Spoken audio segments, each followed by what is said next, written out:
Peace, family. So I'm back with another one. Today what I wanted to do is I wanted to talk to my chosen ones about how your friends and family connected to the opposition. It is their job to take advantage of you when you're in your vulnerable states of your cycle. That is a key ingredient and sauce to what we all kind of have to experience to a certain degree. So,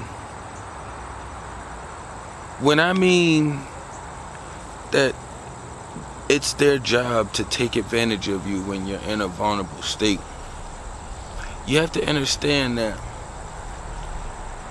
this is a spiritual war going on, right?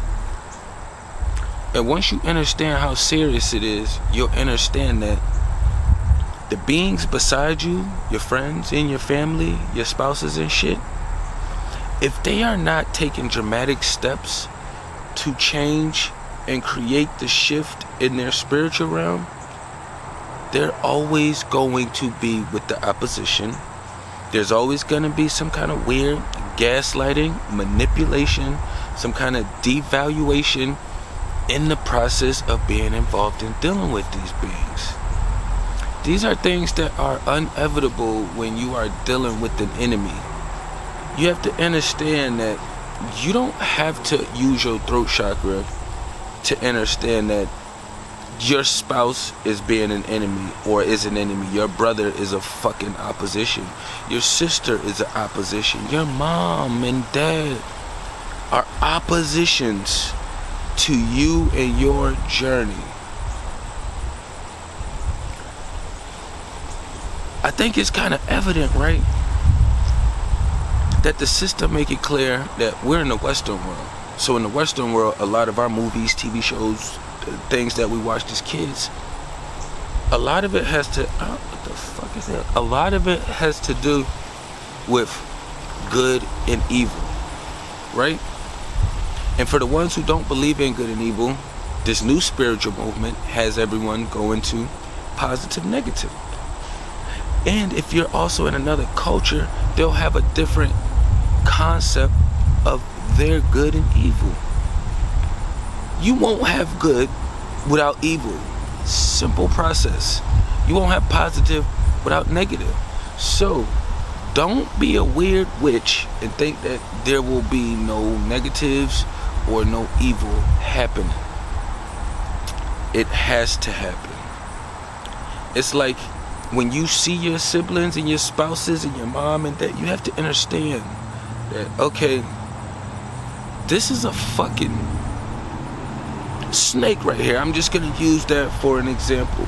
We all know snakes are always gonna be snakes, but it depends on what kind of snake you're around, depending on what kind of tendencies you're going to see from that snake. I had a situation with somebody where they were saying like, oh, why do we keep getting to this place to where we're fighting and having friction?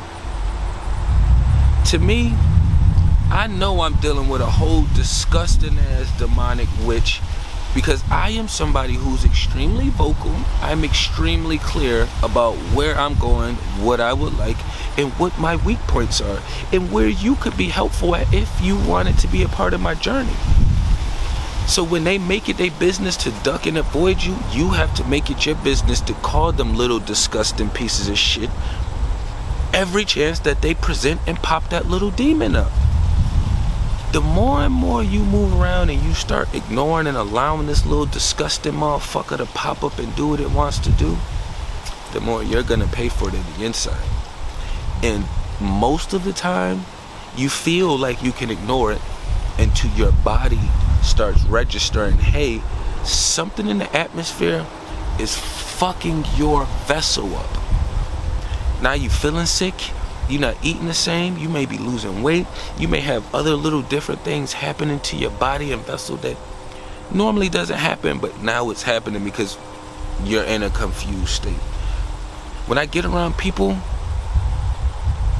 and I find myself being more confused with answers, solutions, thoughts, anything in that field, I have no choice but to consider them a disgusting demon. I have no choice, because there's nothing happy or healthy about it. even when they are giving you little goddamn transactional interactions, the energy that's connected to it is still bullshit, you know? So it's all some fucking trash. You got about 15% shit that's manageable, and you got about 75% garbage. 75% garbage. Their job is to do their job. Do you get mad at a security job or a tow man for doing their job? Yes, you do, but they're still gonna do their job. It's no different than these disgusting motherfuckers we deal with on a regular basis. It's too much information out here to keep having excuses. And even if we are in positions where we keep interacting and engaging with these beings, because a lot of us are making decisions based off survival mode, and them transactional relationships are beneficial to our journey. We're in the Western world. I don't see squirrels saying, oh, I'm not going to eat this spaghetti that's right here because I only eat nuts. No. The squirrel's going to take it upon themselves, and they're going to go over there and they're going to get that spaghetti because their vessel is telling them they need something. It's no different than what we experience and what we deal with out here on a day-to-day basis. Once you understand and start grasping the concept that the reason you feel that way around them, and the reason why it's always that friction, is because they're an enemy. They're an enemy. That's their job, is to be disgusting. So I don't get mad at it. And we have to understand that when you're still living in these spaces and dealing with these disgusting motherfuckers, that's just, to me, when the system shuts down and we can start getting rid of all these disgusting pieces of shit, best believe I will be frontline swiping left on all of these disgusting motherfuckers. You could not come into somebody's life that's like mine or similar, who are extremely clear about what's going on, what they're doing, and you are still bringing chaos, drama, and havoc. So you just have to understand, long as you know that you're still bringing chaos, havoc, and all of this shit, you may be like winning a couple of the battles because you're dinging me, but the longevity of it, you're gonna have it a lot worse, which is why most of them, especially when I've been running into some of the women not even allowed to have kids because they're so disgusting on the inside. The universe say, you know what, I will never ever bring another vessel through that portal right there, or no, I will not use your portal to bring a vessel through here. That's how bad this shit is becoming. To be honest, they wouldn't even have to put GMOs and all of that shit in the food to break the women down, because a lot of these motherfuckers are so spiritually in a witch ass space, and with this witch ass sense of authority and this witch ass sense of power. Like, I'm not gonna teach my daughter to be stupid. I don't give a damn how strong you are on the inside. You're not more physically stronger than a man. So there's no need to pretending to buck up and argue and do all of these things and spew all this shit out, when at the end of the day, this motherfucker could put you on the ground right now if they chose to. So why even take that step? I don't see people running out there risking their lives, hanging out with bears and tigers and lions. No, most people don't risk their life that way.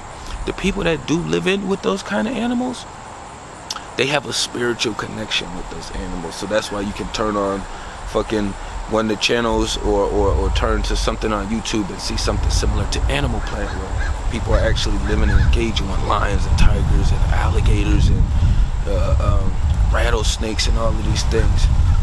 They understand the spiritual ties and connections that's there in place first. So once you understand these things, you'll realize, all right, well, these ties and this covenant has already been made.